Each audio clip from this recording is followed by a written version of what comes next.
दिवाली की वो खौफनाक रात।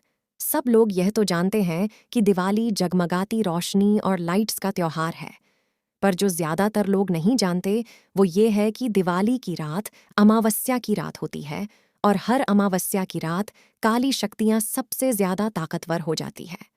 लेकिन 19 साल का सुमित इस बात से अनजान था। वह अपने दोस्त विजय से साथ दिवाली की रात सड़क पर घूम रहा था। तभी विजय की नज़र मंदिर के पीछे एक सुनसान से घर के पीछे गई। वहां एक सुंदर लड़की लाल साड़ी पहनी दिया जला रही थी। विजय सुमित को लेकर उस घर के पास चला गया। जैसे ही दोनों वहां पहुंचे, उन्होंने देखा कि पूरा घर दियों से सजा था। उन्हें बालकनी में खड़ी वह सुंदर लड़की नजर आई। उसने फिर वही मन लुभाने वाली मुस्कान देकर उन दोनों को अंदर बुलाने का इशारा दिया। घर अंदर से भी उतना ही खूबसूरत सजा हुआ था जितना कि बाहर से। मेज पर खाने के लिए अलग अलग चीजें रखी हुई थीं। सुमित मेज से एक लड्डू उठाकर खाने लगा, पर उसके हाथ गलती से वह नीचे गिर गया। जैसे ही सुमित लड्डू उठाने के लिए नीचे झुका, उसने देखा कि मेज के नीचे एक भयानक काली परछाई थी जो सुमित को देखते ही कहीं गायब हो गई। सुमित जैसे ही विजय को यह बताने ऊपर उठा, उसने देखा कि विजय सीढ़ियों के ऊपर खींचा चला जा रहा था। सुमित बेहद घबराने लगा था। फिर अचानक घर में पायल की आवाजें आने लगी, जैसे कि कोई लड़की एक कमरे से दूसरे कमरे में जा रही हो। सुमित उस आवाज के पीछे पीछे सीढ़ियों से ऊपर चला गया, लेकिन ऊपर जाते ही उसे कमरे के अंदर पंखे से लटकी हुई एक लाश दिखी। सुमित उस लाश का चेहरा देखकर बुरी तरह कांपने लगा, क्योंकि वो किसी और की नहीं बल्कि विजय की ही लाश थी।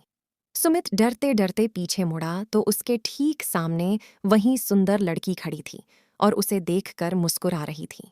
पर इस बार सुमित को वह मुस्कान मन लुभाने वाली नहीं बल्कि बेहद डरावनी लग रही थी। अचानक घर की सारी लाइट्स बंद हो गई। वह घर धीरे धीरे एक खंडहर में बदल गया। वह लड़की अब भी सुमित को देखकर मुस्कुरा रही थी। अचानक लाल साड़ी पहनी हुई उस लड़की के बाल सफेद और लंबे होने लगे और आंखें एकदम लाल पड़ गईं और चेहरा एकदम डरावना गया था। सुमित उसे एकदम सुन्न पड़ गया था। वह लड़की हाथ में चाकू लिए सुमित की तरफ बढ़ रही थी। सुमित ने किसी तरह अपना होश संभाला और बिना कुछ सोचे सीधा घर से बाहर भागा। लेकिन वह लड़की अभी भी सुमित के पीछे पीछे आ रही थी। वह लड़की सुमित को मारने के लिए अपना हाथ उसकी तरफ बढ़ाया, लेकिन सुमित तब तक बाहर निकल गया था। उसने जल्दी से घर का दरवाजा बाहर से बंद कर लिया।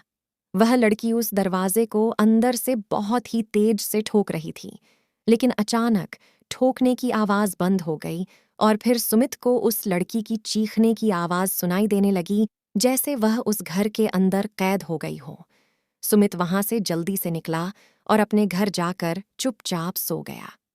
अगली सुबह जब सुमित उठा तो उसकी माँ ने बताया कि उसका दोस्त विजय कल रात से लापता है। तब सुमित ने पूरा किस्सा अपनी माँ को बताया। माँ ने उससे कहा कि कई साल पहले दिवाली की रात एक लड़की ने उस घर में आत्महत्या की थी। तब से उसकी आत्मा उसी घर में भटकती रहती है। किसी को कभी पता नहीं चल पाया कि उसने आत्महत्या क्यों की थी और उस घर में कोई भी नहीं जाता। यह बात सुनकर सुमित पूरी तरह हिल गया। वह यह यकीन करना चाहता था कि जो भी उसके साथ हुआ वह एक बुरा सपना था।